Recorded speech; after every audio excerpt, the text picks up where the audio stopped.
શાંતિ દાદા. હા, ભોજલ બાપા કોણ હતા? આપણે ભોજલ રામ કહીએ, ભોજલ બાપા કોણ હતા? ભોજરામ બાપા આપણે સાવલિયા પરિવાર ના એક દાદા હતા.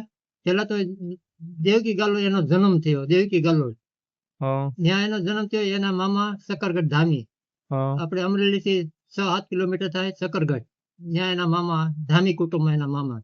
હા પછી 8 વર્ષના થયા ત્યાં સુધી એને મોઢામાં અન્નનો દાણો નહોતો મેક્યો.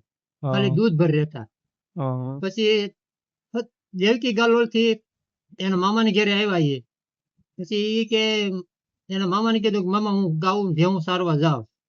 એટલે એના મામાએ એમ કીધું ઈ કે ઠેબી નદીને કાંઠે છે ઈ બાજુ તો નહીં જાતો, ત્યાં ઉદર ટીંબો છે, ત્યાં ભૂત પલિત ને એવું બધું થાય છે, એટલે ત્યાં તું નહીં જાતો.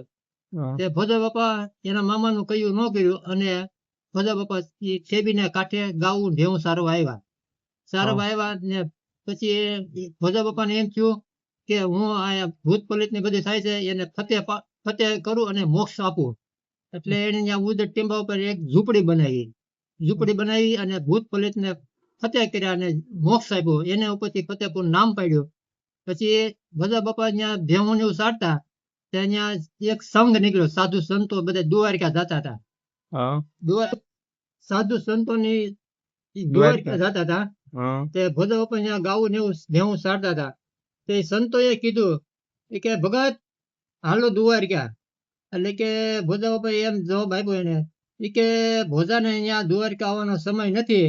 કાળિયા ઠાકરને મારો એટલો સંદેશો દઈએ કે એ અહીંયા આવે ફતેહપુર આવે એટલો મારો સંદેશો દઈએ. તે સાધુ સંતો અહીંયા દ્વારકા પૂગ્યા અને ભોજા બાપાએ જે શબ્દ બોલ્યા તે અહીંયા કાળિયા ઠાકરની આગળ રજૂ કર્યા. તે રાતના 12 વાગે ફતેહપુર બાપા હુતા હતા અને આંખ્યું બંધ કરી હુતા હતા અને આપણે લાઈટ કરીને કેમ અંજવાળવું પડે એવું આંખ્યુંમાં તેજ થયો એટલે એ બાપા તરત જાગી ગયા અને તરત કાળિયા ઠાકોર પાછો વાહ વળી અને હાલતા થયા. ભોજા બાપાએ ઊભા થઈ તરત એને બાવડું પકડ્યું. કાળિયા ઠાકરને કીધું હવે તું જાતો તો કે અહીં તારે રહેવાનું છે. ત્યારથી કાળિયા ઠાકરનું મંદિર ફતેહપુરમાં સાક્ષાત અત્યારે હાજર છે. ને એક મીઠો કડવો લીમડો છે, એમાં એ ભોજા બાપા રોજ બેહતા ડાળ નીચે. એ ડાળ અત્યારે પ્રસાદી તરીકે અને મીઠી ડાળ છે. એક પાંદડું તમે ખાઓ કે બે ખાઓ ગમે એટલા ખાઓ મીઠા પાંદડા લાગે. ઓકે. ત્યાં આ ફતેહપુર ક્યાં આવ્યું? ફતેહપુર આવ્યું અમરેલી થી 3 કિલોમીટર થાય અને અમરેલી થી 3 કિલોમીટર અમરેલી થી સાવરકુંડલા.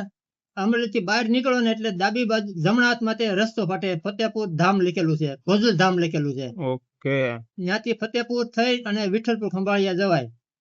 ઓકે શાંતિ દાદા, પછી ધન્યવાદ. ભોજા બાપા ત્યાં રોજ સાંજે સત્સંગ મંડળ ને એવું બનાવતા, ધૂન મંડળ ગાતા. તે સાધુ સંતો બધા હતા અને ત્યાર પછી જલારામ બાપા એ એના શિષ્ય અને વાલમરામ શિષ્ય બે શિષ્ય હતા. તે સાંજે પછી 11-12 વાગ્યા સુધી ભજન કીર્તન ને એવું ગાતા. પછી સાંજે હુવા ટાણે તે જલારામ બાપાએ કીધું અને નાની એવી મઢી હતી એમાં ભોજા બાપાએ જલારામ બાપાએ કીધું કે મારે હું ક્યાં.